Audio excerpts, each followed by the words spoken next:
Hey everyone, it's Christina Bina. So in one of my previous videos, I had mentioned I was scared that there was somebody crawling through a resident's window.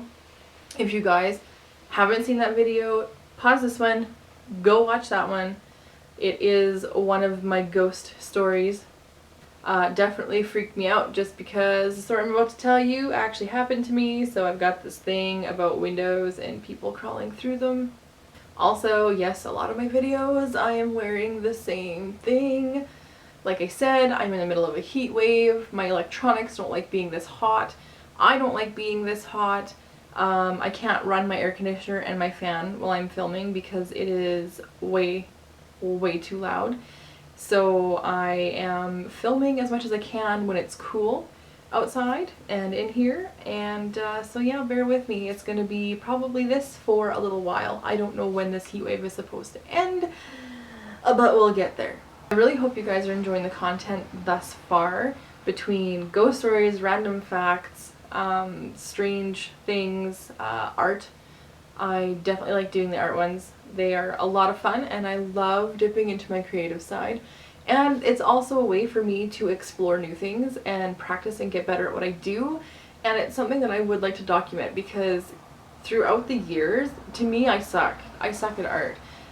It's silly because when I look back at pieces that I've done, I'm like, wow, that's actually really good. But at the time, I thought it was so stupid. And every time I do a new art piece, it gets better and better every time. I never document it, and I usually give my stuff away. So I think I'm going to start documenting everything that I do art-wise, just so I can reflect on it later and maybe you guys can enjoy it too. But that's all I wanted to say in this intro. It has nothing to do with what I'm about to tell you, but I just felt like I needed to tell you. Okay, so I used to live in a city that was full of people who didn't really like to do things. They would like to do extracurricular things and disturb the peace. People classified where I lived as the ghetto, and let me tell you, it lived up to its name. I lived in the ghetto for about 4 years. It was all the way through high school, and we had some interesting neighbors. The one thing that happened all the time, absolutely all the time, is people banging, trying to get in, and they'd like buzzer. It was an apartment building, by the way. And so they would like buzzer to get in, and we wouldn't let them in. They'd start banging on the door, and then our apartment was so stupid. So we had stairs, and then, don't mind my phone. We had stairs, and then our apartment was right next to the stairs. So my bedroom window was right next to the stairs, and then next to my bedroom window was our patio doors, and of course our main floors. So it's all right there. All of it is just right there. Yeah, so we had lots of people banging to get in, and when you wouldn't let them in, they would get really angry and start screaming at you, and then you would just get into a yelling match. So the next thing that ended up happening was we'd always hear gunshots, and it was just because we lived next to a coulee, and there was a gun range down there for our RCMP, and so they were always practicing down there at their firing range, and we thought nothing of it whenever we'd hear gunshots. And I remember being at home and I was like, man, that was loud. I was like, whatever. I'm like, we hear them all the time. Maybe the wind changed direction and it like carried it up the coulees. I don't know. Who knows? I didn't think anything of it. And it actually turns out that somebody got shot behind our apartment building, and nobody reported it because we hear gunshots all the time. So that's a cool story. And then I remember we ended up getting these new neighbors, and they were on the second floor, so they were just above us, and I remember them fighting all the time. Like, we had to call the cops, you guys, like so many times, just for like domestic abuse, which is so not okay. And it never stopped, it never ended, and it just was an ongoing thing. And this lady had gotten so upset and so angry. I don't blame her at all, but she jumped off of her balcony and landed in front of ours, and I think that was probably one of the scariest things ever, because all you could hear was this thud and then moaning like somebody was in serious pain. And so once again we had to phone the cops because yeah, it wasn't good. And the next thing that happened was somebody was on something. They were doing their extracurriculars in the park that was kitty corner to us. I wouldn't let them in. It was like 2 in the morning, and I'm like, no dude, I'm not letting you in. I said, I don't know who you are, I don't know what you want, I don't know who you're seeing, get lost. I said, I don't trust you, get lost. And he actually got so angry that he tried to break through my bedroom window that was right beside the stairs. So I had this dude trying to climb through my window, and I'm like screaming at him to get out. Oh, it was terrible. Once again, have to phone the cops. Get out of my house. I remember I used to walk to school all the time because it was like 3-4 blocks away. It really wasn't that far away, and being in high school, you're old enough, you can walk, you're fine. So I was walking to school one morning and I saw this police cruiser, and he kept going up and down the streets, and he spotted me. And he actually pulled over, and I was like, oh great, here we go. I was thinking to myself, what did I do?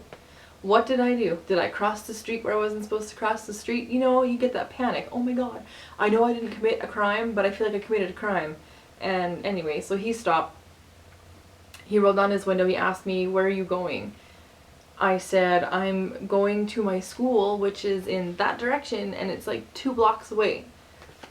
And he's like, oh, okay, well, how long have you been walking? And I said, just a few minutes. I said, I only live a couple blocks the other way. And he goes, oh, well, have you seen this man? And he shows me a picture. And I'm like, no, I haven't seen anybody this morning. I said, it's just been me. I haven't seen a soul besides you guys. And I guess he was a person of interest that they were looking for, and they didn't let me walk to school that day. I drove to school in a police cruiser. So that was a fun one to explain to everybody when you're showing up in the back of a cop car. So with that being said, we would have a lockdown procedure. So the school was always locked down all the time. You had to go through the main entrance. You had to stop at the office and check in. You had to give them your name, where you're going, who you're seeing, what you're doing there. The only time that all the doors were open were in the morning, like 5 minutes before classes would start. They'd open all the doors, and then lunchtime and after school. Other than that, all of those doors are locked.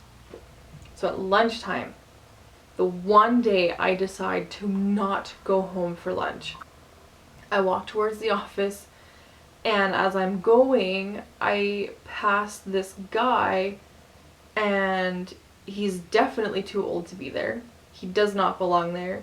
He is dirty. He stinks like alcohol. He's clearly been doing things he shouldn't have been doing. He was wielding a hockey stick, and he had a weapon of some sort in the other, and I happened to pass him quick enough, and I ran to the office, and I was like, you need to call lockdown. I said, there is a man in the building, he has weapons, and I don't know what he's doing. Can somebody please come help? And of course, panic, right? But they never called lockdown.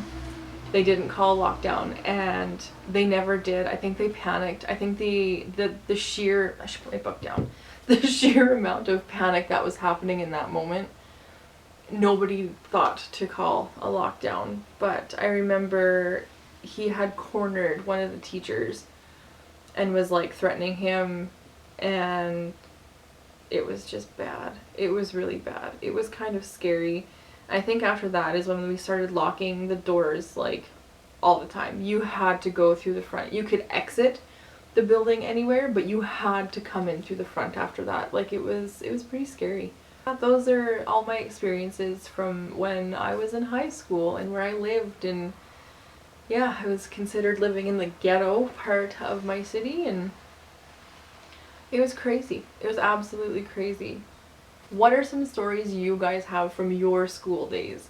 Are you still in school? Are you still experiencing these things? Definitely comment down below. And don't forget to subscribe and hit the notification bell, you guys.